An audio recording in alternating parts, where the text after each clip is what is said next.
Hi, my name is Stephen Shumaker, and I'm professor of politics at Colorado Christian University. Around 400 years before the birth of Christ, Plato authored the Gorgias. In this dialogue, his teacher Socrates confronts an internationally renowned rhetorician named Gorgias and his two students, Polus and Callicles. The Gorgias is about rhetoric. It's also about philosophy. But most of all, it's about education. The epic poet Homer and the Greeks loved rhetoric. They saw it as a gift of the gods. As Odysseus puts it in the Odyssey, there's a kind of man, though not so beautiful, yet the god puts beauty in his words. And those who look to him are filled with joy, and he speaks to them without faltering in winning modesty, and he shines among them. And the people look upon him as a god.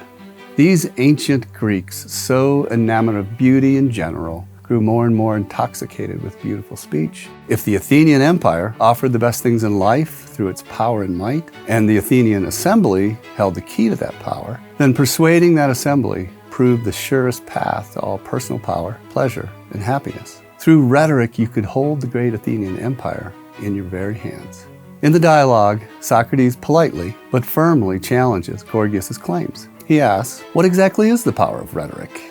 And is it a true art? Can rhetoric give a logos or principled reasoned account of itself? Or is it just a kind of knack that some individuals pull off by flattering their audiences? Is rhetoric like providing nutritious meals that are good for people? Or is it like offering sugary pastries to children who are too ignorant to know better? Socrates does his usual thing and brings the great Gorgias to contradict himself. From then on, Gorgias mostly sits silently. Meanwhile, his students take over. Polus argues that rhetoric provides the happiness of tyranny, and especially the pleasure of walking through the city, picking and choosing who will die at your will. His other student, Callicles, argues that life is about increasing and satisfying your pleasures as much as possible.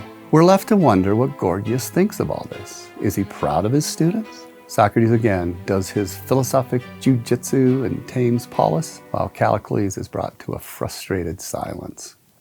Socrates then offers a different vision of life, one devoted to what is truly good. He cautions that each soul will eventually stand naked before a divine judge, stripped of all of its wealth and finery. No amount of flowery rhetoric will suffice in that hour. The drama of the Gorgias offers two distinct educations and their consequences, one devoted to pathological violence and hedonism, the other to virtue, piety, and what's truly good.